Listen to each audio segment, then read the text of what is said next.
Hi, we have an attendee with the first name Mary. Could you please confirm or deny that that's Mary Watts?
I see we have all the board members. Jennifer or Roberta, are we waiting for anyone else? I think we're good to go. Great. Good afternoon, everyone. I'll call the meeting of the Board of Public Utilities for the City of Santa Rosa to order. If we may have a roll call, please. Yes, Chairman Galvin. Here. Vice Chair Arnone. Here. Board Member Badenford. Here. Board Member Grable.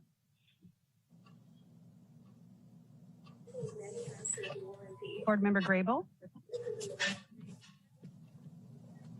Board Member Mullen. Here. Board Member Watts. Here. Board Member Wright. Here. Board Member Grable, are you with us? Yes, here. Thank you. So good afternoon again, everyone. Happy New Year to all of you. I hope that you all had a wonderful holiday season. We're starting the new year fresh. So I want to remind you, please, to mute your phones and microphones when you're not speaking, and to please put away all your cell phones and personal computers. So our item number 2 on the agenda is statement of abstention by board members. Do we have any? Hearing none. We have no study session. The minutes from December 17th will be approved and entered. And we will move right to item 5.1, staff briefing. Director Burke. Thank you, Chair Galvin and members of the board. Our staff briefing today is a water and recycled water supply update. And Peter Martin, Deputy Director, Water Resources, and Emma Walton, Deputy Director, Regional Water Reuse Operations, will be making the presentation.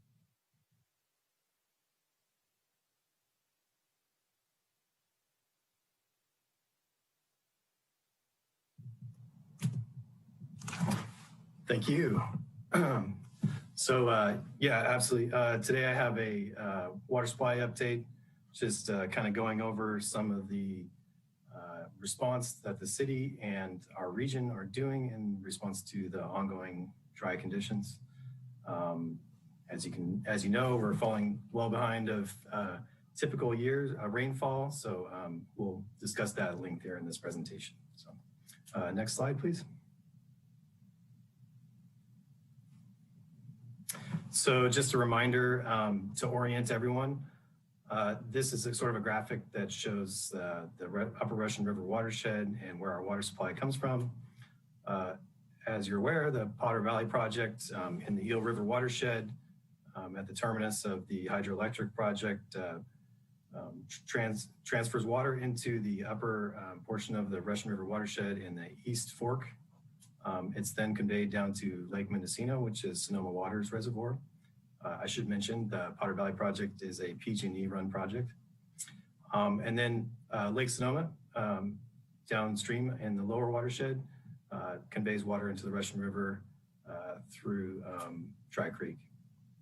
And then just above all, the diversions and the storage and the minimum in-stream flows for the water rights of Sonoma Water are governed by Decision 1610, which is a state water board issued order governing their water rights. Next slide, please. So at this time of year, the in-stream flows for the Russian River are based on a calculated cumulative inflow into Lake Pillsbury. If you look at that map previously, you'd see that Lake Pillsbury is in the Eel River watershed. And pretty much from October 1st to each month from January to June, that cumulative inflow sets the targets for those in-stream flows. And so it's considered normal unless dry or critically dry conditions exist. But currently, the upper watershed and based on those in-stream flows into Lake Pillsbury, it is tagged as being normal conditions. So it's not necessarily reflective of what's going on in the watershed. And therefore, Lake Mendocino just fell, the reservoir levels are continuing to fall. We just saw the third driest year on record going into this water year. Sonoma Water's temporary urgency change petition expired in December. So at the time that temporary urgency change petition expired, they began running their operations in what's considered normal operations and normal conditions.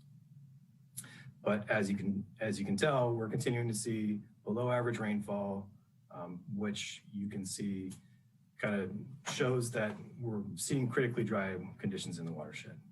So at this time, we're starting to see critically low storage levels projected for Lake Mendocino without intervention. Next slide.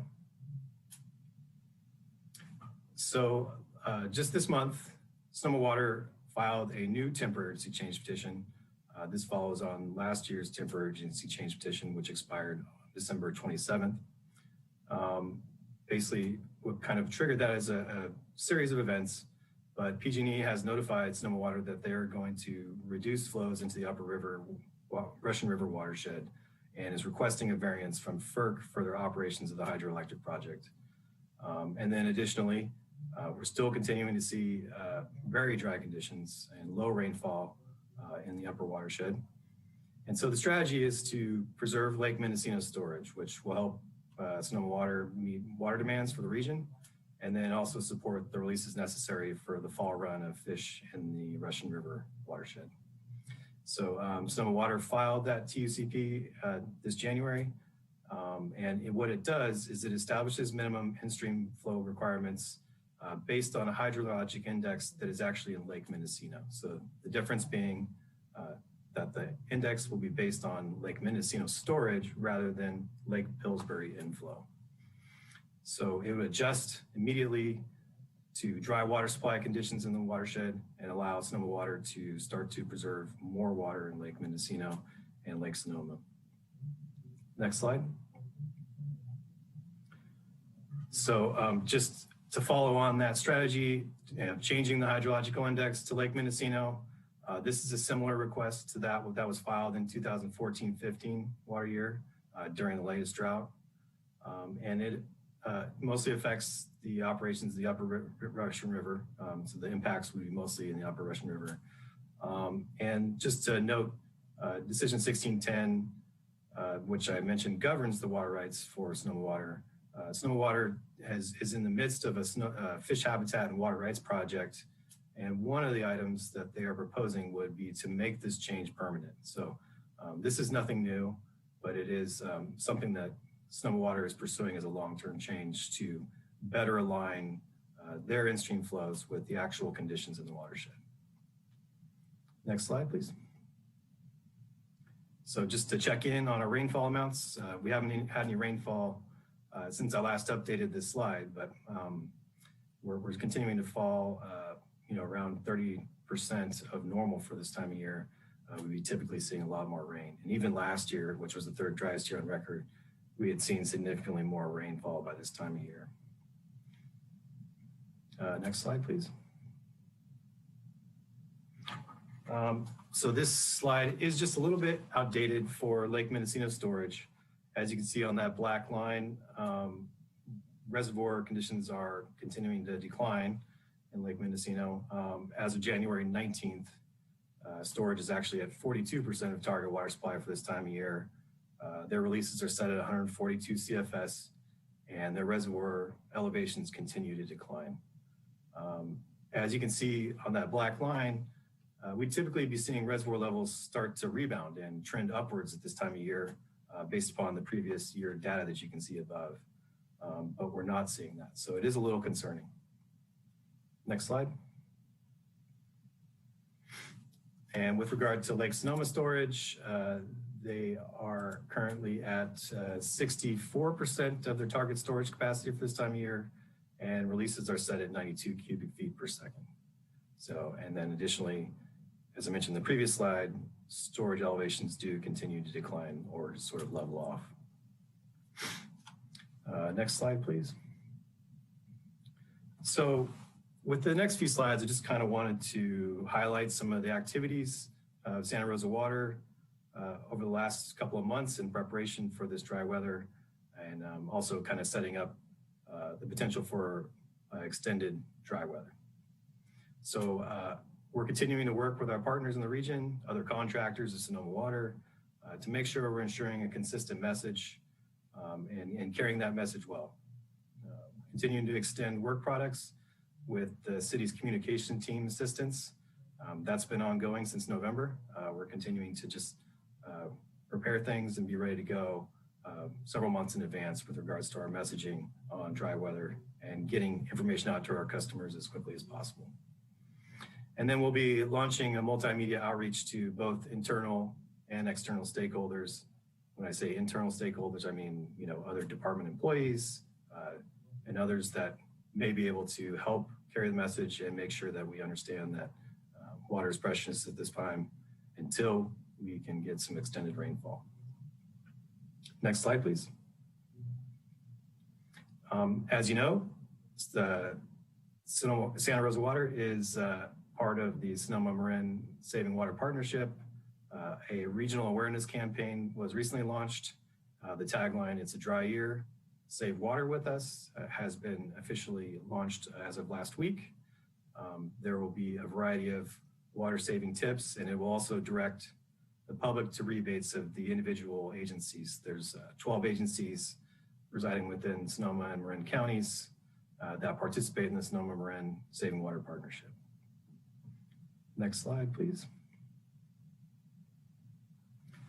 So what you'll start to see on social media and other digital media areas is sort of these little snippets that say it's a dry year and save water with us, and they will direct the public to additional resources and also water saving tips that they can use in the meantime. I should mention too that these are, while they just have the Sonoma Marin Saving Water Partnership, we do have the ability to add our own logo to these as well, so it'll kind of have a dual purpose as well. Next slide, please. And then I think I had highlighted this in my last presentation in December. We continue our winter outreach campaign. It's a dry year, do your part to be water smart. Several sort of digital media was put out in the last couple of months. We're continuing to do so on things like Facebook, Twitter, and other City Connections newsletter, and other things like that. But really what we're trying to do is direct as much traffic as we can back to our Water Smart pages for Santa Rosa Water so that we can help customers continue to be water smart and make advancements in their home as far as water use efficiency. Next slide. We also we'll be putting out some messaging on our billing envelopes, so look out for those as well. Those will be running out in the next couple of months, just again, trying to direct customers back to where they can get to our Water Smart pages and request several Water Smart devices, checkups, and also free tips on how to be water smart. Next slide. And then I wanted to kind of remind everyone that we do have tools in our toolkit, including the water shortage contingency plan. The water shortage contingency plan is in the process of being updated through our urban water management plan update that's currently ongoing, but there is a document that already exists that lays out a plan for how Santa Rosa Water will respond to various stages of dry weather, drought, or emergencies. And that document is largely driven by a regional supply outlook, but also obviously if we ever triggered anything as far as mandatory cutbacks through regulatory or other emergencies that may come up. It has voluntary or mandatory levels of action that kind of progressively have different water usage restrictions or prohibitions, enforcement actions, and other demand management tools that we can utilize to, I guess, affect customer behavior, right? So, and then also just wanted to note that the implementation of the water shortage contingency plan does require resolution of the City Council. We would also bring this before the BPU as well, likely. Next slide, please. So just finally, I just want to remind everyone that we're definitely here to help. You can go to srcity.org, Water Smart, or call us at 707-543-3985. And with that, I will hand it over to Deputy Director Walton. Good afternoon, Chair Galvin and members of the board. Thanks for being here today. Roberta, you can move to the next slide, please. Thank you. I'm here to provide a pretty brief recycled water supply update. Unfortunately, since we last met, our situation hasn't changed substantially, so this is information that hopefully won't be a surprise. Next slide, please. To recap what our deliveries looked like last year, these are our final numbers through all of 2020. We delivered 3.8 billion gallons to the geyser system, which was substantially less than we normally send to them for a number of reasons. We cut the contract down to 91% of the contract, which we were required to do to help free up some, or not required, but we wanted to do to help free up some water to keep in storage as we move into the ag irrigation season. We provided about 0.4 billion to our urban users and 1.5 billion to our ag users. In total, we provided 5.7 billion gallons, which is, again, substantially less than we typically are able to provide to our customers, given last year was such a dry year. Next slide, please.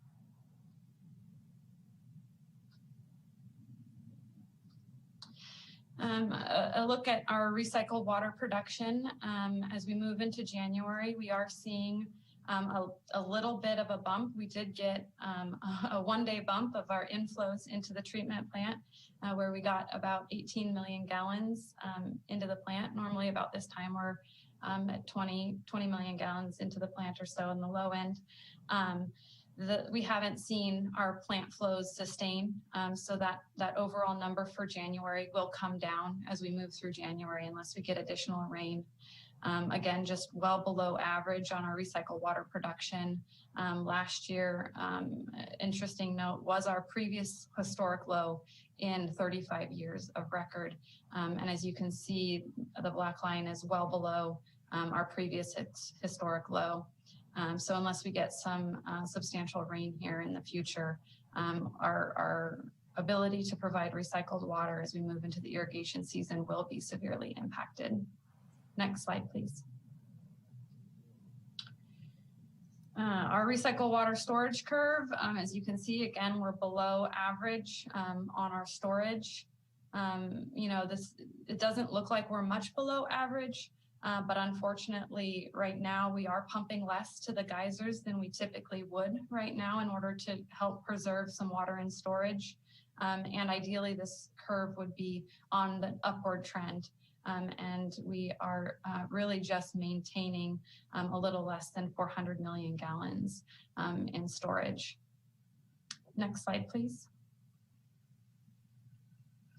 So as I've mentioned before, we are preparing for little to no recycled water going to be available for our interruptible customers.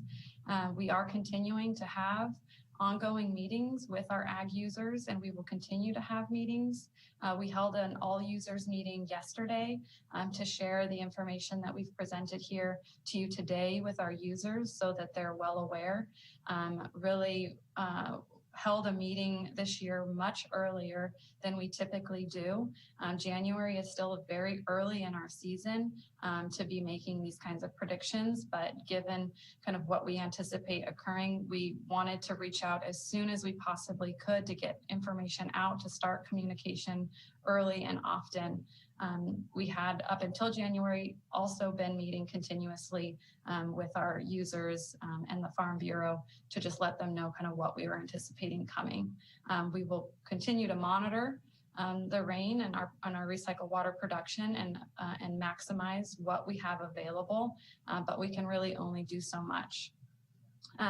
We have been working with our regional partners who also produce recycled water to try to maximize availability in the region as well. Windsor has agreed to increase their flows to the geysers to help us offset what we need to send to the geysers to help us maintain a bit in storage to make available for our ag users. We've also been in conversations with Sonoma Water and are willing to take any excess water that they may have in order to really just maximize what we are able to provide. Unfortunately, back-to-back dry years, it's just been really difficult. Next slide, please. So with that, I'd be happy to open it up for any questions for Deputy Martin and myself. Thank you both for the presentation. Board member questions or comments? Right here. Board member Wright? I have two questions, and they're both about flow. How much is the flow being diverted at Van Arsdale? Is that like half or a quarter? And I don't think the plant's even working up there, the power plant. I don't know. And then how much are we pumping to the geysers right now? Are we concerned about our 91% quota? Thank you. So I can partially answer your question about Van Arsdale. At the TAC meeting, we did hear that they anticipate a drop of flows by about 30 CFS as the request to FERC coming out of the hydroelectric project, but I don't have the numbers exactly for the operations right now. But I can get back to you on that. And with respect to, if you had any follow-up questions for Peter, sorry. No, that's fine. Thank you. With respect to the recycle water, or the flow, the recycle water that we're pumping to the geysers, currently we're pumping a little over 14 MGD. Right now, we typically are pumping upwards of 17 MGD because we are typically in a situation where we are gaining in storage and we really need to manage our storage and maximize what we're pumping to the geysers in order to make sure that we don't have to discharge any of our stored water. You know, from a contractual standpoint, with the geysers, we've been in close coordination and conversations with them. Right now, because it's such a dry year, the lower flows work operationally for us. They also work operationally for the geysers. It will mean that when we typically would have to drop down lower in the summer, we might have to maintain a little bit higher flows just to really ensure that we meet our contract by the end of the year. But operationally for us, pumping at 14 right now works really well. It is going to maximize the amount of water we have available for our agricultural users. And it also works very well for geysers operations. So at 14, I think that's your dry weather flow. So you're sending everything you're making up there. Exactly, and that's why in our storage curve, you see we're pretty much flatlining. So of that 14, it's like 14.2. Of that 14.2, Windsor is sending 1.5, so we're sending around 13 or so. So that we are gaining a tiny bit in storage over time, but in essence, we are matching our dry weather flows. So we're sending what we're producing. Thank you. Board Member Mullen. Thank you. Just following up again with the geysers and our contractual obligations there and how we're doing. It seems to me when we had whether it was last month's report or the one previous to that, we'd made great strides on catching up from last year. And so have we gone into this new year that we've just begun sort of caught up, or are we still trying to catch up from last year?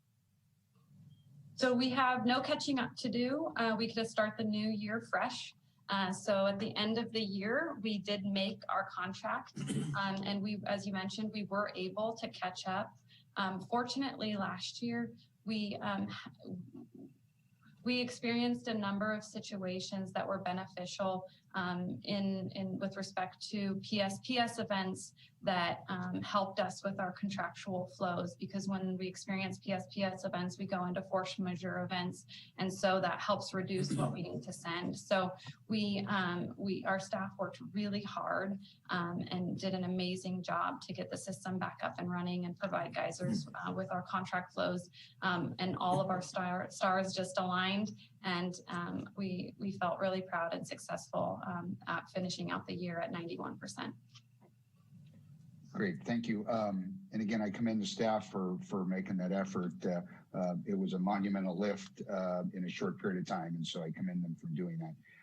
The other question, and I guess it's more of a comment, is the Potter Valley project has been sort of a contentious one back and forth for a lot longer than I can remember.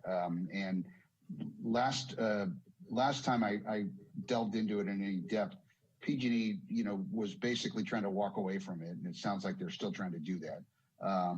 And they're trying to find any different way to give themselves the ability to walk away from that. Once that happens, then the diversions that come over into the upper Russian River and come down our way are really in jeopardy. And so do we have a plan, or does Sonoma Water have a plan to maintain the allocations to the wholesale users, which includes us, if that diversion in that reliable water supply that's been going on for decades all of a sudden stops?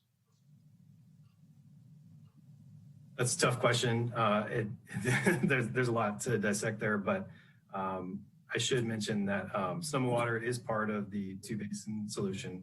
I think we've talked about that a little bit, but they are pursuing the relicensing of that project, which is interesting because the license is for the Federal Energy Regulatory Commission, correct? And it's surrounding the operations of the hydroelectric project. But for Sonoma Water, they're likely mostly interested in the water supply benefits. And so, they're continuing to stay engaged. It is a difficult process. PG&E didn't give much time in their notification that they were no longer interested in relicensing that project, sort of amidst the background of the bankruptcy that they're undergoing. But for now, there is a significant effort, and I think actually Director Burke will give some updates on the project in her comments, but they are kind of going through a process right now where they're looking at what's called the initial studies as part of that relicensing process. And it'll look at what they have as far as a revised project. But, I don't know that, how to respond to the question about does Sonoma Water have a plan? But they are very much interested in trying to continue to preserve that water supply and, also contributing to what's called the co-equal goals of the two Eel River and the Upper Russian River watershed. So there's a commitment there. It's an interesting group of folks that are pursuing this license because they have varying interests. It's got Cal Trout and others as well. So, but it's definitely ongoing. and you'll hear a lot about it over the next couple of years. The schedule right now is such that they would need to relicense by, I think, the next couple of years here, so that license expires. But just you should know that I don't believe PG&E can just walk away from the project. They have to kind of stay involved, and they can't. While it does appear that they are abandoning the project, there's a lot of hooks that can allow them to just do that. That's somewhat reassuring. So my last is more of a comment, and it's relative to the graphs that Director Walton put up about the flow regimes and some of the spikes and the valleys that we see with the drought. And droughts used to occur in Northern California in sort of 10-year cycles, and those cycles now are getting compressed more and more. And our new normal is, I think, is going to force us to really come up with policies and practices and infrastructure that allows us to manage these things. Because I don't think we can successfully keep going back to our ratepayers and saying, we need you to cut back more water, because they do it every time we ask them, and then they don't go back to their old habits. And so the elasticity we have for savings down the road in crises like this gets minimized. And pretty soon we're out of savings, or the ability to save, because we have efficient plumbing fixtures and we have people changing their outdoor water habits and so forth. And so I just think we have to develop a strategy, and I'm sure the staff, they're all bright people, and I'm sure they're looking at that, but we have to develop a strategy to come up with some formula that is going to be a consistent message, so that when we run into these bumps in these water shortages, it isn't hair on fire kind of thing. It's more of okay, we're moving into step 2 and everybody knows what that is and they just implement it. So it's just a comment. So thank you. Thank you. Any other board member questions or comments? All right, then we will now take public comments on item 5.1. If you wish to make a comment via Zoom, please raise your hand. If you're dialing in via telephone, please dial *9 to raise your hand. Secretary Atha, do we have anybody or email or voicemail comments? I don't see any hands raised. Oh, we just had one hand raised. One moment, please.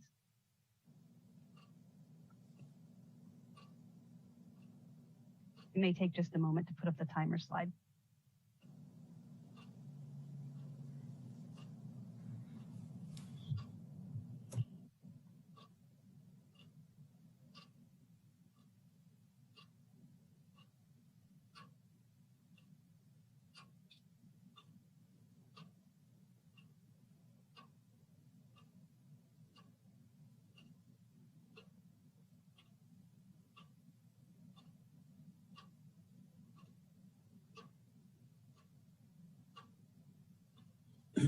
Mr. LaFranchi, you should be able to unmute and make your comment. Good afternoon. My name is Ken LaFranchi. I'm speaking as a ag user with the wastewater system. And Dan, it's good to see you still heading BPU. I appreciate all that you have to deal with. I just want to remind everybody of the dire need that ag has for the wastewater. There are a lot of us that depend on it for watering pastures and for the wine grape growing community. It's a vital source for frost protection. We continue to get told that, and I understand the predicament or the situation that the city's in with having a contractual obligation with the geysers, but at the same time, there are a lot of us who could lose a portion of our livelihood if we don't get the wastewater. There's a frost event, we could lose entire crops. So, as we, once again course through a very dry year, I just ask that you please keep in mind the needs of the ag community as a component in a long-term partner with the city of Santa Rosa in the wastewater process and program. We were the insurance policy and still remain to be in the insurance policy at times for that program. And, there are a lot of folks in the ag community that feel like we're getting hung out to dry, literally and figuratively, through this process. And I just, it's a long-term relationship, and ag is, I think, in everybody's, mind, extremely important to Sonoma County. So I just want to remind the board and the folks from City of Santa Rosa who were kind enough to host a meeting with us yesterday of the very serious needs that we have. So thank you for your time. Thank you for your comments, Mr. LaFranchi. I'm sure you can understand that staff and this board is well aware of the issues involved with the ag community. We've spent many meetings and hours dealing with the program for the ag community. We have signed agreements with everybody.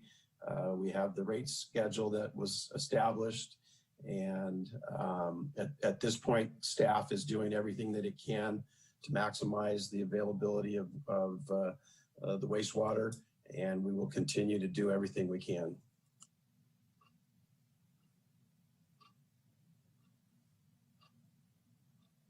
Chair, I'm not seeing any other raised hands at this time.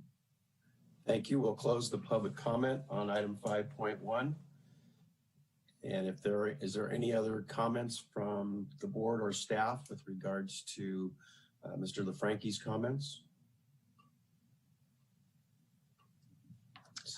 Chair Galvin, I'll just mention that I do want to reemphasize and echo your comments. We do take these concerns very seriously and are looking at every opportunity we can to maximize water supply availability.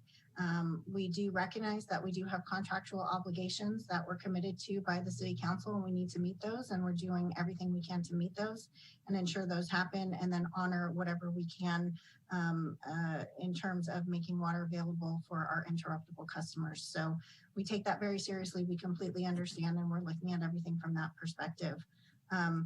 To that end, I was going to announce this during a director's report, but I think this is an appropriate time now as it's part of our recycled water. I have spoken to the chair and I'd like to make a request that because of the water supply conditions and the lack of rainfall this year, we'd like to request a 2-person ad hoc committee of the board to work with us on prioritizing water availability for this year. And so I'd like to put that out there, and if the chair concurs, would ask that the chair look to make appointments once we have the full new board seated to work on that ad hoc. And I totally concur with the request from staff, and I will be setting up a 2-person ad hoc committee to handle the availability of water issues. We're at a little bit of a state of flux at the moment in that we don't know what the exact makeup of the board is going to be. Hopefully that'll be clarified within the next week or two as the City Council members make their appointments. And once we know what the makeup of the board is, then I will approach 2 people to sit on that ad hoc committee. Any other questions or comments? Great. That'll take care of item 5.1. We have 2 items on the consent calendar, item 6.1 and 6.2. I'll entertain a motion to approve the consent calendar. So moved. I'll second. Motion by, I believe was Vice Chair Arnone, and seconded by Board Member Grable, I believe. At this point, we'll open it up for public comments on item 6.1 and 6.2. If you wish to make a comment via Zoom, please raise your hand. If you are dialing in via telephone, please dial *9 to raise your hand. Secretary Atha, do we have anything or anyone? We have no public comments. All right, may we have a roll call vote, please? Yes, Chairman Galvin, Aye. Vice Chair Arnone, Aye. Board Member Badenford, Aye. Board Member Grable, Aye. Board Member Mullen, Aye. Board Member Watts, Aye. Board Member Wright. Aye. Thank you. Passes unanimously. We'll now move to item 7.1, which is a report item. Director Burke, if you'd like to introduce our speaker. Thank you, Chair Galvin and members of the board. Item 7.1, we're excited to bring this forward to the board for consideration. It's a report item for approval of a memorandum of understanding with the Water Now Alliance for no-cost professional services assistance with Spanish language water use efficiency program enhancements. And Claire Nordley, our sustainability coordinator for water, will be making the presentation. Thank you, Director Burke. Good afternoon, members of the board and Chair Galvin. Thank you, Roberta, for pulling my slides up. Thank you. As I said, I'm Claire Nordley. I'm the Sustainability Coordinator, and I'm going to be presenting on a proposed MOU with Water Now Alliance for Spanish language water use efficiency program enhancements. Next slide, please. So who is Water Now Alliance? Well, they are a 501c3 nonprofit organization. They're fiscally sponsored by many nationwide companies and organizations, including the city of Santa Rosa. We are a member of Water Now Alliance. And their main mission is to support policies and programs that advance sustainable water management. Next slide, please. So Water Now Alliance provides a Project Accelerator grant every year. This award provides hands-on support to accelerate sustainable water projects. And like I said, it's awarded annually to public water agencies who may apply. Santa Rosa has been offered this award, and we're one of only 15 entities nationally since the award has begun to receive this award. Past winners include the City of New Orleans and Molten Miguel Water District, so we're among good company. And then what this Project Accelerator grant or award is it provides technical assistance to Santa Rosa Water at a value of $25,000 or 250 hours. Next slide, please. So we applied for a Spanish language water use efficiency enhancement program. And the purpose is twofold. One is to research water use efficiency program frequency and saturation across our Latin American Spanish-speaking communities so that we can really understand internally how frequent and how much our programs are being taken up by our Latin American Spanish-speaking communities. And then two is if they find that our programs are not being taken up as much as other areas in our community, they'll identify best practices to enhance outreach and increase water use efficiency uptake in those potentially underserved communities. Next slide, please. So we're proposing 5 project phases for this award. The first one is that we will develop a baseline understanding. Water Now will develop a baseline understanding of internal water use efficiency programs and our current outreach strategies to the Spanish-speaking community. 2 is that Water Now will conduct an analysis of our customer participation data for our water use efficiency programs, and we have data dating back to the early 1990s to current. And then analyzing that and comparing it to and matching it up with census data and other demographic data to understand the saturation rate across our entire service area. And then projects 3 and 4 are conducting research and gathering feedback on our water use efficiency programs. And then 5 is developing a report. What did they find during this analysis and this research? Next slide, please. So the goals of this project, again, is to provide us technical assistance. And we're hoping that this technical assistance will assist Santa Rosa Water with a few different things. One is creating equity in our community and across our community, identifying options for increasing water use efficiency, supporting internal programs and staff by providing value-added services with no cost to Santa Rosa Water. Next slide, please. So we are putting forth a memorandum of understanding, which basically outlines the responsibility of the parties. Like I said, it provides 250 hours of technical services to Santa Rosa Water at no cost to us. It describes the scope of work. It sets out the time frame of the project, which is probably about 6 to 9 months. And of course, we must execute the MOU in order to participate in this Project Accelerator program. Next slide, please. So last week on the 12th, we went to the contract review subcommittee who reviewed and recommended approval by the board. And today I am asking for a recommendation, or it is recommended by the Water Department that the Board of Public Utilities by motion, approve the memorandum of understanding for the Spanish language water use efficiency program enhancement project assistance between Water Now Alliance and the City of Santa Rosa, and authorize the chair to sign the agreement. So be happy to answer any questions at this point. I also have a representative from Water Now with me, Amy Weinfurter, so she can also answer any questions if any arise for Water Now. Thank you. Thank you, Ms. Nordley. As was mentioned, this did come before the Contract Review Subcommittee and was unanimously a recommendation from the subcommittee that the full board approve this and approve the motion to have the memorandum of understanding executed and moved forward. Other board member questions or comments?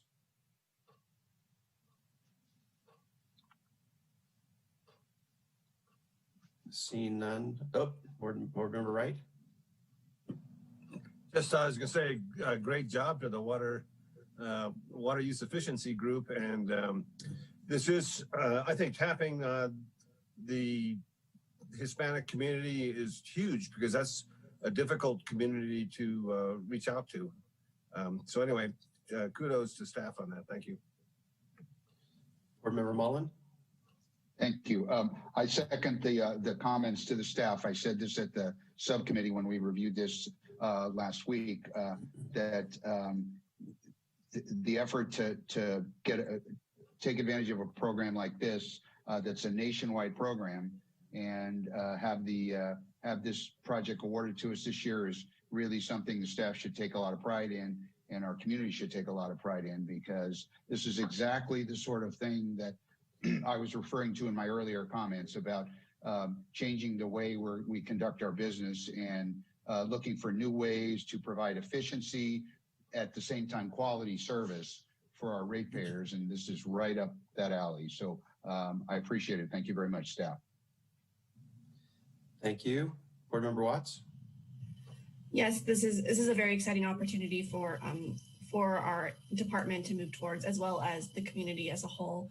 And I just want to also comment that it's very difficult to I think in a lot of our city and just government employees to begin with to have that Spanish speaking and bicultural and bilingual employees. And I know that the City of Santa Rosa has a job opening for a diversity officer. I don't know the official title, but I just hope that these types of projects and really looking for bicultural and bilingual staff are encouraged throughout all the departments. And I know that the water department, and the fact that we're even seeking this opportunity shows that we're making strides in this area. So I just hope that, not just our department, but other departments across the city are using opportunities like this and increasing diversity among the employees.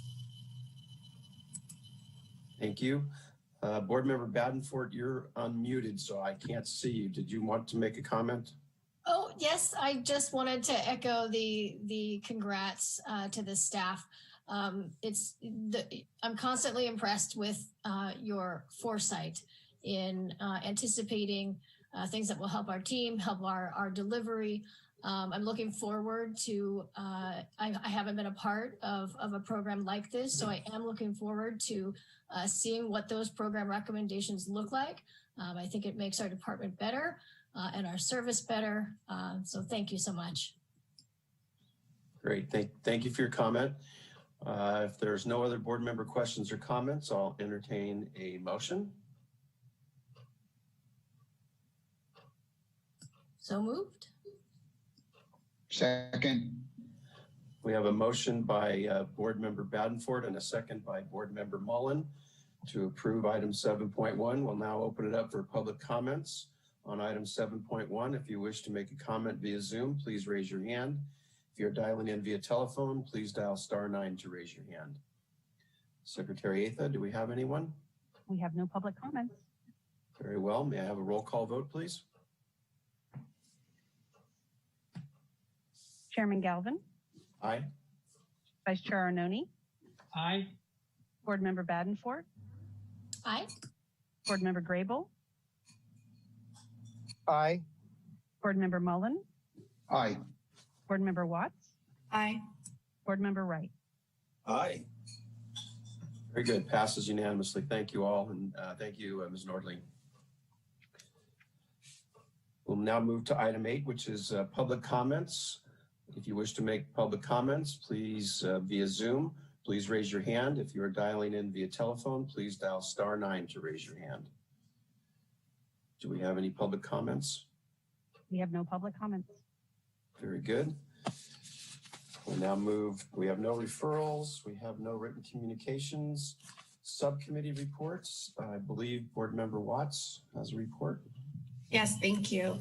The budget subcommittee, we met this last Tuesday on January 19th, and we reviewed 3 different items that will be coming to the BPU and then City Council this spring, or the first half of this year. The first item was the water and wastewater rate schedule that will go through 2021 to 2025. And there's been an ongoing effort by staff to really reduce the proposed rate increases because of the pandemic, and making sure that we acknowledge that that our ratepayers are in a financial situation this year. And it was successful with the bond sale and the refunding completed at the end of last year, that they are able to be reduced. I'm very excited that we were able to do that, and just comment to staff all the hard work that went into that. And we recommended unanimously to recommend the final report for the 4-year rate schedule. So that will be coming to the BPU, I believe, next month, and then to City Council in March. The next item that we went over was the water shortage rates. And I know we've gone over this a little bit before, but it's part of the Urban Water Management Plan, and it is due to the state on June 30th of 2021. And we unanimously recommended to move forward with that as well, and that will be incorporated into the Prop 218 process for the proposed water and wastewater rate schedule. And then the last item was the water and wastewater demand fee study, and the proposed update incorporates the water and wastewater systems updated valuation, including addition of assets, depreciation, changes in debt financing, and reserves designated for capital projects, some modifications to the various customer categories, as well as updated water use and sewer flow factors based on data that's been collected over several years. And we provided some feedback to staff, so they're going to take that and come back to the subcommittee at a future meeting for review and recommendation, and then it will move forward to the full BPU and then to City Council after that. And I believe that's it. I want to thank the rest, Board Member Wright and Board Member Grable, for going through this process. We're getting closer, and staff has done an excellent job of following the data so closely, and the ever-changing numbers that we have seen due to the multiple disasters that our community has faced. So thank you, and that's the end of my report. I'll take any questions. Thank you, Board Member Watts. Any questions for her or the subcommittee? Our thanks also, obviously, to the committee for all the hard work. We know it's a laborious effort to get through that and do the best you can to keep the rates as low as we can, and yet still keep the department operating. So thanks for your hard work there. I'll make a quick report with regards to the contract subcommittee. We met on January 12th to review 2 agreements. The first was a professional engineering services agreement with Brelgian Race for the design of the seismic upgrades and improvements at 3 water reservoirs and 2 water pump stations. This is the 5th and final phase of a 5-phase effort to bring the facilities up to current code, and that item will come to the board probably at one of the February meetings. The second item was the memorandum of understanding, which we just approved, and which the board or the contract committee unanimously approved and recommended. So at this point, any questions or comments from the board with regards to either of those reports? Seeing none, I'll open it up for public comments on item number 11. If you wish to make a public comment regarding either of these, please comment via Zoom by raising your hand or via telephone by dialing *9.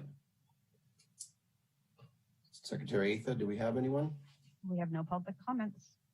Do we have any, that'll take care of item 11. Do we have any board member reports? Seeing none, Director's report. Thank you, Chair Galvin and members of the board. I have a couple of things to update the board about. First, I wanted to provide an update on the Santa Rosa Plain Groundwater Sustainability Agency, or GSA. I know it's been a little bit of time since we've provided an update, and the GSA work is starting to get quite busy. So the Santa Rosa Plain GSA is preparing the Groundwater Sustainability Plan to meet the state mandated deadline of January 2022. In order to meet the proposed timeline, they are planning to have a public draft completed and released by September of this year. To meet that schedule, the GSA is proposing to add 3 additional meetings of the advisory committee and 2 additional meetings of the board of directors. Santa Rosa's board of director continues to be Councilmember Schwedhelm. The advisory committee is continuing to refine the groundwater model and is in the process of finalizing the 50-year projected baseline water budget and forecasted demands for the region, as well as finalizing the remaining 3 of 6 sustainable management criteria that are required to be in the Groundwater Sustainability Plan by the Sustainable Groundwater Management Act. Draft chapters of the plan will begin circulating for advisory committee review late next month and in March. And then subsequently, they will be brought to the board of directors for recommendation prior to releasing the public draft in September. We will be bringing more information forward to the board and be providing periodic updates as those chapters are available and as the GSP is developed. In addition, this month, the GSA did send out information to groundwater users about registering their groundwater wells. This is an important step, which will be integral to determining fees for the basin that are going to be necessary to the implementation of the Groundwater Sustainability Plan. As the board may recall, we had a number of discussions regarding funding for the GSA, and the county agreed to fund the existing efforts to develop the Groundwater Sustainability Plan. Basically, the county agreed to provide the funding to offset the need to have the individual groundwater users pay the fees to develop the GSP. So that funding runs out by next fiscal year. And so the GSA is going to have to start working on developing a plan for either charging individual users or somehow funding the implementation of the GSP. So again, we'll keep the board updated. The GSA is really starting to get busy on a lot of these efforts, and we want to start bringing more updates back to the board as that goes along. I also wanted to update the board on the Potter Valley project, kind of similar to what was asked earlier, but as the board may recall, and as was mentioned earlier by Deputy Director Martin, there is a 2-basin partnership that consists of Sonoma Water, the County of Humboldt, Mendocino County Inland Water and Power Commission, the Round Valley Indian Tribe, and CalTrout. They continue to work together and make progress on the next milestone to ultimately seek the relicensing of the Potter Valley project. As the board may recall, the Federal Energy Regulatory Commission, or FERC, approved this partnership in submitting a feasibility study to see if it was feasible for this coalition to relicense the project. The current effort is focused on the finalization of a plan outlining the necessary financial, technical, and environmental studies needed to relicense the project. From September through November of last year, the partnership sought stakeholder input on their initial studies planning document, which they submitted to FERC. And in December of 2020, they responded to all formal stakeholder comments. The next step is for FERC to issue a formal determination of the sufficiency of the partnership's proposed study plan. There is potential that FERC could recommend changes per any comments from the formal stakeholders. The expectation is that the formal determination from FERC could be issued any day, And these studies, the costs of these studies continue to be a concern. Ultimately, the costs are probably going to be in the tens of millions of dollars, and they'll need to be completed in the next 2 years to meet the schedule. We continue to get updates and work closely with Sonoma Water, and they're really focused on meeting the requirements for the relicensing, as well as identifying the funding and resources that they're going to need to complete these studies. We'll continue to keep the board updated as this work also progresses on the Potter Valley project.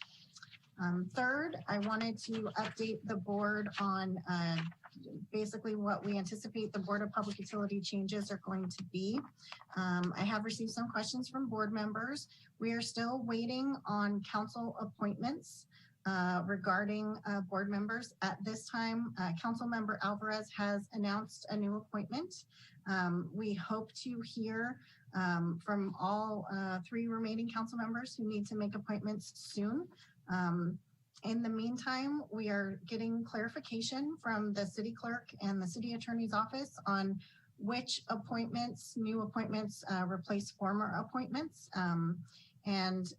So as soon as we have that information, we'll definitely share that.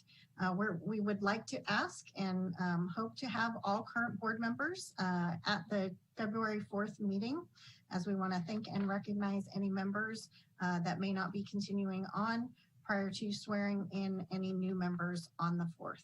So that is where we are at this point in time with any changes to the Board of Public Utilities. And then last, I know this also was mentioned a little earlier by Deputy Director Walton, but I really wanted to emphasize, just because it was such an amazing effort by staff, the very good news that we have to share is that despite a number of challenges, we did meet our contractual obligation to Calpine in the calendar year 2020. As the board may recall, this last year was a very tough year. We had the pandemic, we lost a coworker, we had a lengthy geyser shutdown, we had numerous public safety power shutdown events that affected us, as well as the 3rd driest year on record. We had changes in staff, and we also had we're doing the best we could to maximize water availability. And yet through all of these challenges, our incredible staff readily embraced the challenge and successfully brought the geyser system back online with a new team of extremely talented operators and the support of our highly skilled mechanical services team, and we're able to meet the contract. So I'm just so very grateful to work with these amazing folks. I'm impressed by their technical skills and ability and dedication and the pride they take in serving our community. And in particular, I do want to recognize the leadership of Deputy Director Walton and of also our acting geysers operations coordinator. Both have done amazing work, and I'm just really happy to report to the board that we made that contract last year. That's the end of my report, and I'm happy to take any questions you might have. Any questions or comments from the board? Board Member Mullen? Thank you. Circling back to the Potter Valley project, you were reading off some of the partners that are in the barrel, so to speak, on the discussions about where it's going and so forth. I didn't hear Sonoma Clean Power in there. And are they purposely staying out of it? Because I understood that one of their goals and their mission statements is to generate non-fossil fuel power for their customers in this region. And it would seem to me that a project like that is right in their wheelhouse, so to speak. So that is a good question, Board Member Mullen. And I think there were some initial questions brought up and thoughts that maybe Sonoma Clean Power should be involved and participate. I can't speak to the discussions that happened behind closed doors, but I do know that the work sort of started through an ad hoc committee with Congressman Huffman, trying to pull together various interests to look at a 2-basin solution. When PG&E was part of that effort, when PG&E surprised us gosh, the years are starting to blend together, but I believe it was in 2019, early 2019, when they surprised us and basically did a 180 and decided, after spending quite a bit of time pursuing relicensing, that they were no longer pursuing relicensing and they were looking for someone to take over. Initially, they were looking to sell the project, and then looking for any option, basically, as you kind of noted before, to get out of the project. Discussions started happening very quickly, and Sonoma Water, with others, they pulled together this group of those 5 partners. Initially, it was Sonoma Water, Mendocino County Inland Water and Power, CalTrout, and then County of Humboldt joined as well. They all committed to the goals of the 2-basin solution. Round Valley Indian Tribe has some basically rights up there in relation to the project, and so they were always allowed to be included. At one point, there was some discussion of should they broaden the partnership, but pretty quickly they all agreed that no. This was the group that was getting together and working on this solution. So, for example, one of the questions has been brought up, what about Lake County? Because Lake Pillsbury is in Lake County. They're not part of the partnership either. So I can't speak to how those discussions happened behind closed doors, but they did agree to those 5 partners. And once they had made that agreement, they decided as partners that they were just sticking with those 5 partners to move the project forward. Okay, thank you. Any other questions or comments for the director? All right, we'll now take public comments on item number 13. If you wish to make a comment via Zoom, please raise your hand. If you're dialing in via telephone, please dial *9 to raise your hand. Secretary Atha, do we have anyone? We have no public comments on this item. Thank you. That'll conclude item 13, which brings us to item 14. So we will adjourn the meeting. I wish you all a good rest of the day, and we'll see you in a couple weeks.